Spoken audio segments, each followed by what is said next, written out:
এখানে আমার কাগজি লেবু গাছ। এই কাগজি লেবু ম্যাচিওর গাছ হয়ে গেলে 12 মাস ফলন দেয়। বছরে টুকটাক ফল থাকে গাছে। এর ফেব্রুয়ারিতে ফুল আসবে অনেক। এখানে হাজারের মতন লেবু হয় গাছে। এটা 4 থেকে 5 বছর পুরনো গাছ। তো এখানে ফল দেখাচ্ছি, এই যে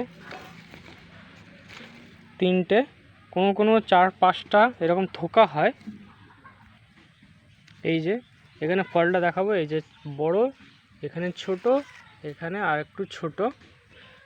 তো আপনাদের রিকমেন্ড করব বাড়িতে একটা হোক দুটো কাগজি লেবু গাছ লাগান।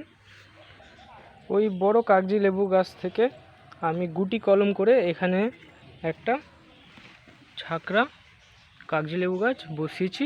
এখানে সব নতুন নতুন পাতা গজিয়ে গেছে।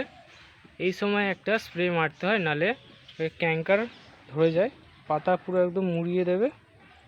আর ওই গাছের ছোট ডাল নিয়ে আর এখানে একটা গ্রাফটিং করেছি।